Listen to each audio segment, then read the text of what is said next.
Right, hello. Welcome to episode 7, the brachial plexus below the clavicle. So just a quick recap of what we looked at in the last session. So there's the the brachial plexus as it emerges from the neck and sort of coalesces. Now, obviously, everything's been stripped out of this, and sort of anterior to posterior, we've lost the clavicle, the subclavian vein, the subclavian artery, and then obviously there's the brachial plexus. So previously, we focused around the first rib and looked up to the roots, sort of the roots and the trunks. Now this time we're kind of going to look at the cords and the terminal nerves. So we're looking at this diagram at the orange and the yellow sections, and essentially we're going to look at the axillary block, and then a block blocking the individual nerves lower down the arm as a sort of rescue block. Right, so for the axillary block, ideally you want your patient supine with their arm at 90 degrees to their body, their hands sort of pointing upwards, upwards relative to them, and you want your probe right up into their armpit. Now, this is the sort of probe position that we want to achieve. So looking there, now you can see if the blue rectangle there is the footprint of the probe, you can see that this is the first time in this series of lectures where the anatomy is going to be orientated slightly differently in the patient compared with on the screen, because you can see here that for example, median nerve is sort of closest to the probe. So you have to kind of imagine that picture is going to be twisted 90 degrees so it appears on your screen. And I'll talk a little bit more about that in a minute. So the challenge with the axillary block is turning a kind of vertical anatomy through 90 degrees and then interpreting that on the screen. So the picture in the top right hand corner, or the top left hand corner here, is obviously the same as the last screen. Now, on the diagram on the right hand side of the screen, that's kind of how it appears in the how the anatomy kind of should appear if what you are seeing on the screen is exactly true to what you're seeing in the anatomy, with the short head of biceps, sort of closest to the screen, coracobrachialis underneath that, possibly latissimus dorsi muscle behind that, depending on how posterior you get to see, and the axillary artery close to the screen. Now, obviously, the view you're going to get on your ultrasound machine is going to be twisted through 90 degrees. So the challenge here is to relate what you see on the screen to the picture 90 degrees twisted. Now again, this is how the anatomy appears on the or in the body, but this is how you're going to see it on your screen.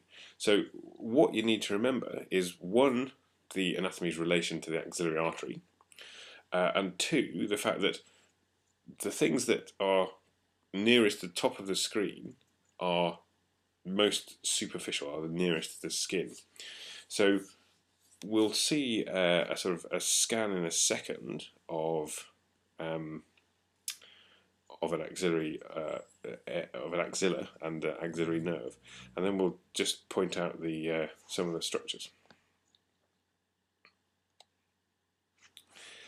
So here we have the axillary artery, and there's several structures around the axillary artery. There's some post-cystic enhancement behind it, but we can see near the bottom of the screen here the humerus. So that's one landmark that we can identify, and then obviously we can identify the axillary artery, and we can see the biceps muscle and the coracobrachialis muscle as well.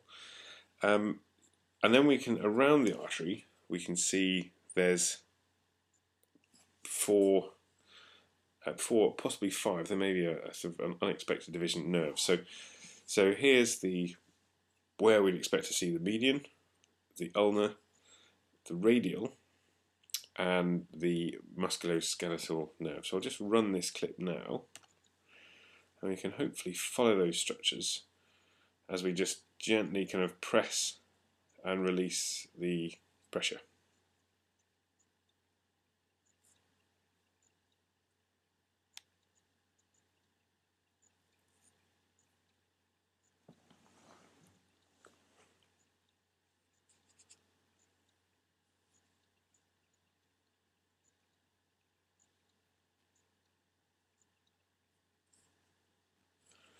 So clearly the landmarks I think that are most important.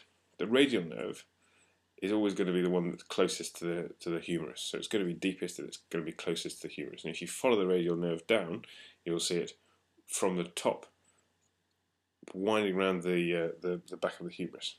The median nerve is going to be most superficial and anterior, usually. The ulnar nerve is going to also be superficial and posterior. And the musculocutaneous is going to be often slightly separated from the artery, but there is a paper that looks into the various positions and the variability of it, which I'll talk about in a minute. So here again we've got the same picture, but this time we're just looking at the musculocutaneous nerve. We're just shooting off into the gap between bicep and coracobrachialis.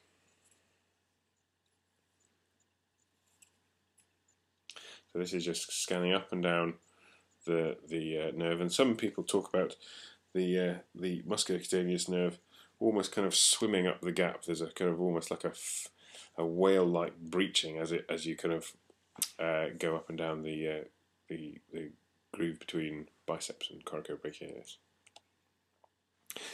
Now here, this is a study looking at 150 sort of volunteers just to see what proportion of people have their nerve where they're supposed to be. So bear in mind that this is how we see it on the screen, and this is in relation to the axillary artery.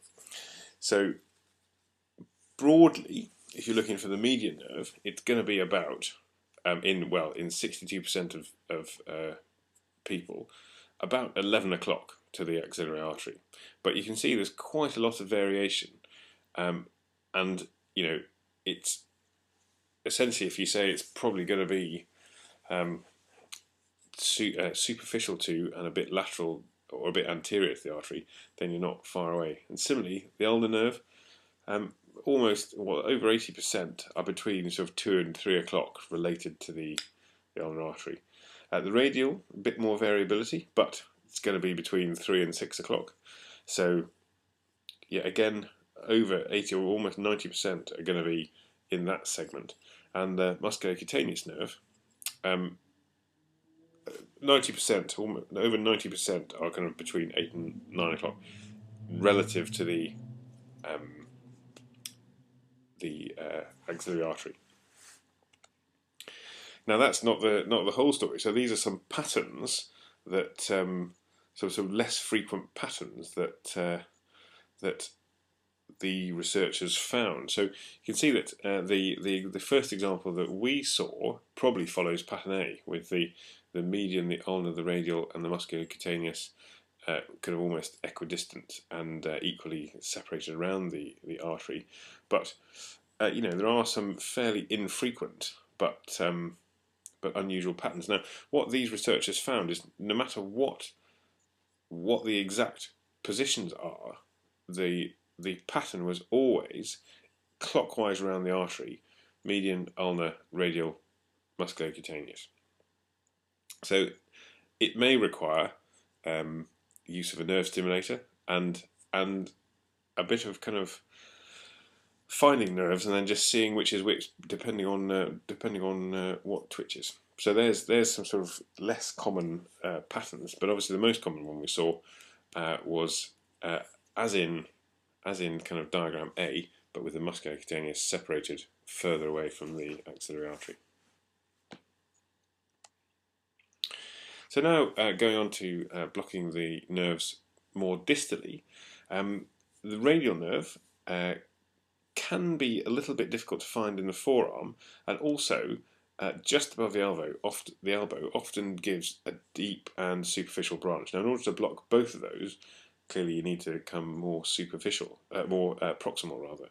So it's useful to find the radial nerve above the radial nerve above the elbow, and block it there. So with the probe needs to be on the lateral aspect of the arm, usually easiest with the elbow bent. An in-plane approach is best.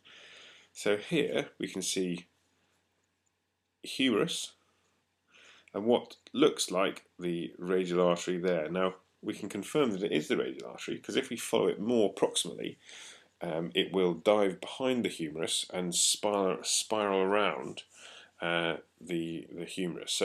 So two landmarks. Number one, just above the elbow, if you find the humerus and find a structure that you think is the radial artery, if you're not absolutely sure it's a radial artery, follow it proximally, and if it kind of dives behind and round the humerus, then it probably is.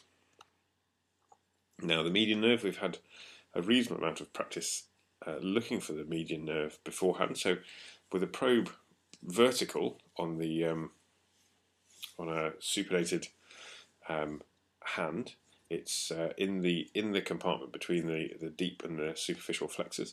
And again, sometimes it can be a bit confusing as to which is median nerve and which is one of the many tendons that lead to the hand. So if you are in doubt, just follow it proximally, and the nerve will stay a constant size or get bigger, and the tendons will tend to sort of peter into muscle bodies. So here on the right, we've got the median nerve just coming proximally up the forearm, and you can see the tendon sort of turning into muscle body and the median nerve getting, if anything, larger. The ulnar nerve, so probe position for the ulnar nerve. I find it useful to find the median, be confident that you've got the median, then slide round the ulnar side of the forearm, looking for the ulnar bone as you go. Or the other good landmark is the ulnar artery. So there on the bottom left-hand corner is the ulnar bone, around there.